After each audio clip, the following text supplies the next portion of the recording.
정부 정책의 의지와 결정에 따라서 이를 따르는 기업들이 많아지고 있는 듯합니다. 앞으로 더 그러한 흐름들이 많아졌으면 좋겠는데요. 일단 SK입니다.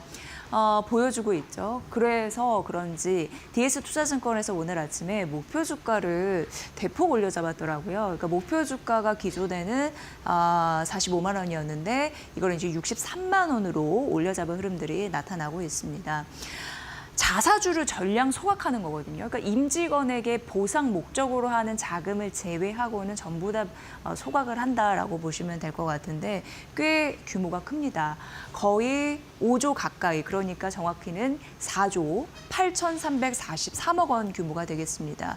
근데 이런 규모이면은 사실 AI 반도체 그리고 바이오 섹터 이런 부분에서 초대형 M&A 가능한 자금일 수도 있고, 그리고 빚 같은 거 8조 원대 순차익금을 갚을 수 있는 규모일 수도 있는데 가장 적극적인 주주 환원 방법을 썼다라는 데에서 의미를 좀 찾는다라고 보시면 될 것 같고요.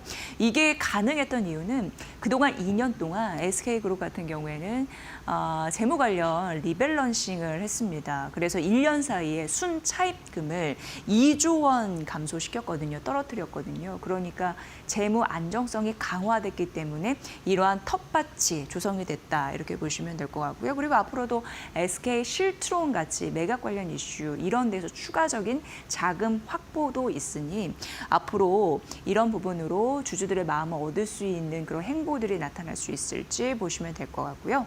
다음 페이지 보면요.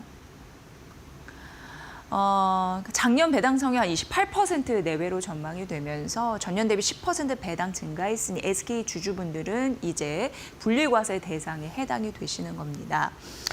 이렇게 모아진 부분에 있어서 앞으로도 연구개발 이런 부분도 박차를 가할 것으로 보이는데 SK니까 당연히 SK스퀘어 그동안 주가 가치가, 기업 가치가 이렇게 올랐습니다.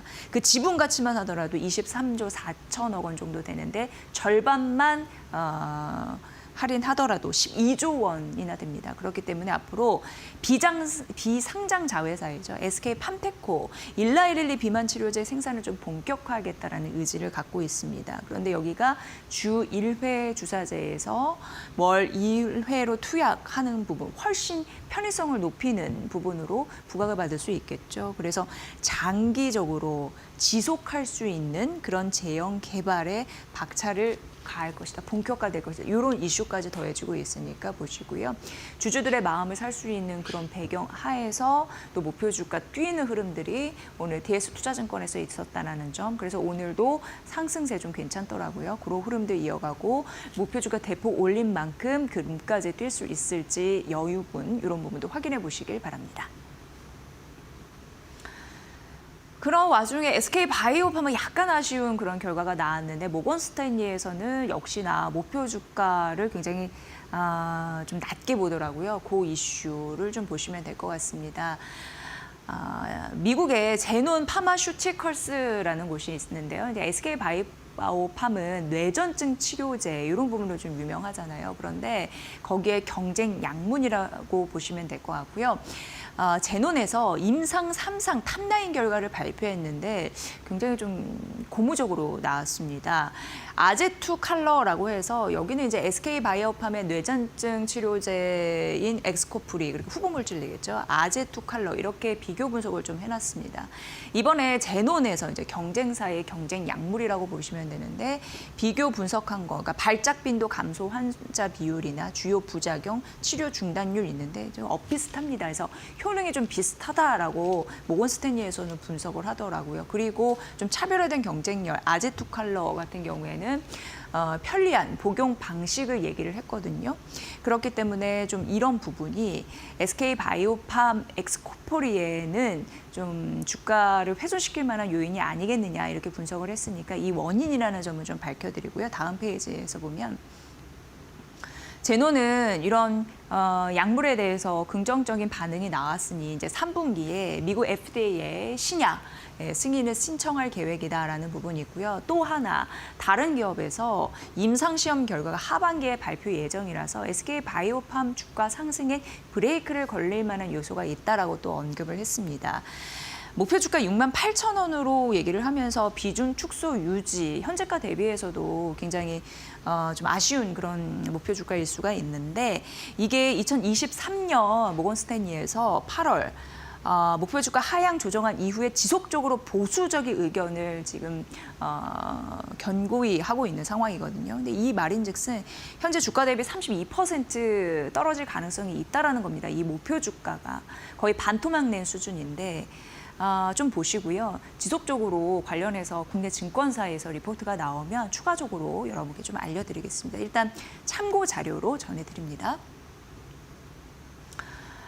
네, 이제 2차 전지 관련주 좀 보셔야 되는데요. 오늘 아침에 하나증권에서 유럽 쪽에서 이제 중국을 좀 막고자 하는 채찍을 드는데 골자만 말씀드리면 우리나라 기업들은 좀 웃을 수 있다라는 가능성에 대해서 피력한 그런 보고서였습니다. 그러니까 우리가 좀 얘기를 했을 때 EU가 좀 강력한 규제를 들고 왔다라고 보시면 될 것 같거든요. 근데 미국 쪽은 당근을 썼잖아요. 근데 유럽은 규제를 좀 강화하는 그런 부분이었다라고 비교 분석해 보시면 될 것 같고요. 그게 EU에서 IAA라고 산업가속화법입니다. 법안 초안을 발표를 했는데 이게 어떻게 보면은 유럽 자체적으로 공급망을 공고히 하려고 하는 거고 유럽 내에 생산하려고 다른 나라의 기업들을 좀 압박하는 거다 이렇게 보시면 될 것 같고요. 철강, 자동차, 배터리, 태양광, 전력 산업을 육성하기 위해서라는 게 목표이고 제조업 비중 어떻게 보면은 미국과 비슷하게 이제 유럽이 가는 흐름들이 있는데 그거를 유럽 내부적으로 좀 높이겠다, 20%를 목표로 하겠다라는 방침이 있습니다. 제가 일부분 말씀드렸다시피 배터리 여기에서 사업을 하려면 유럽 내에서 생산을 하라. 그걸 이제 의무화하는 조항, 그게 초안이 이제 발표됐다라는 거고요.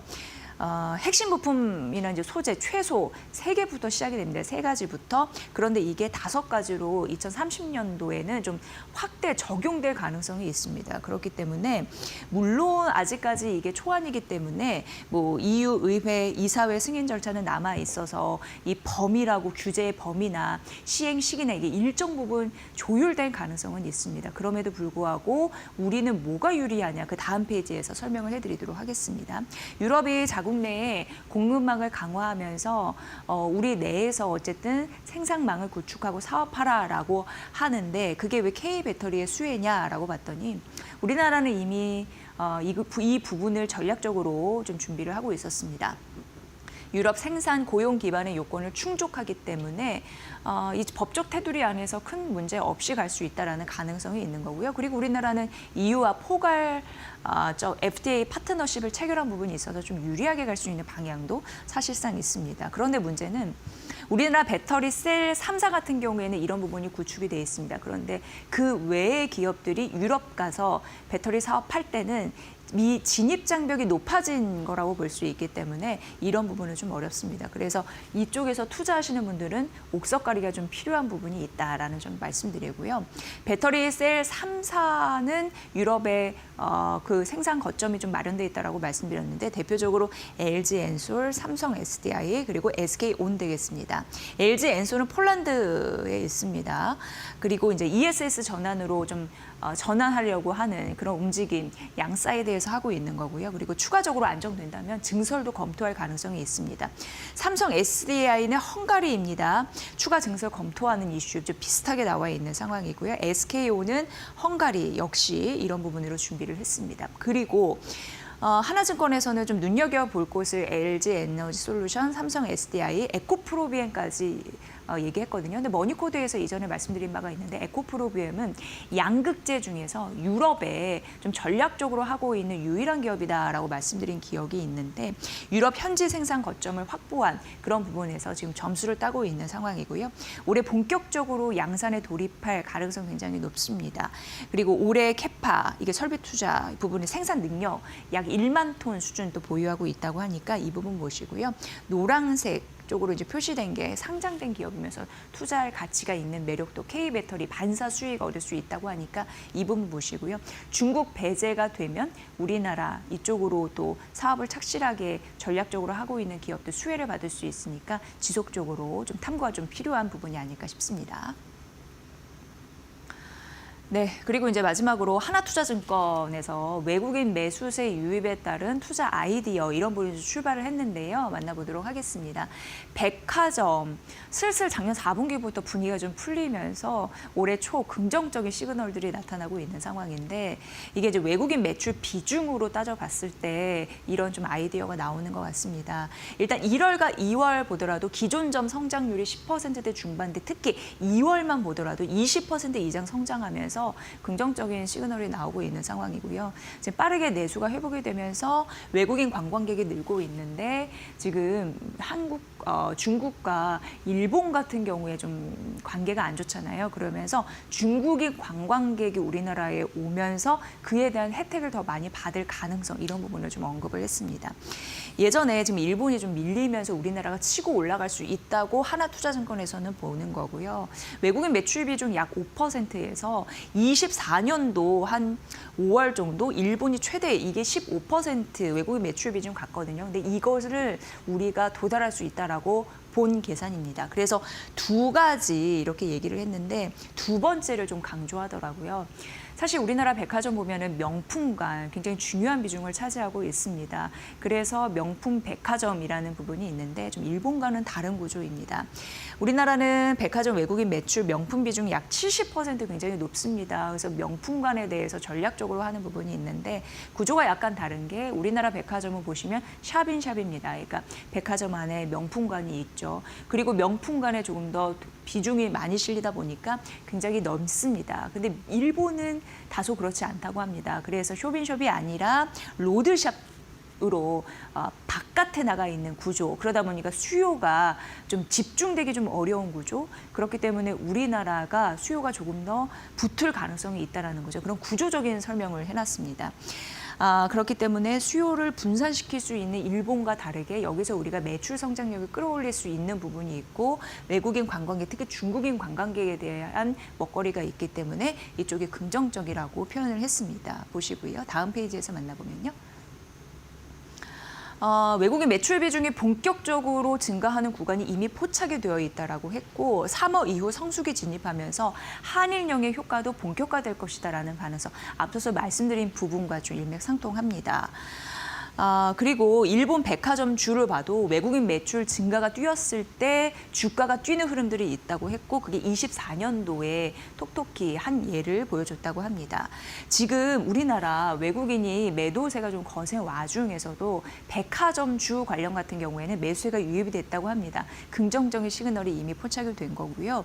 하나투자증권에서는 이 아이디어로 봤을 때 탑핑을 롯데쇼핑이라고 봤고 백화점 주 중에서도 명동과 부산 내 노출된 백화점이 유리하다라는 언급을 했거든요.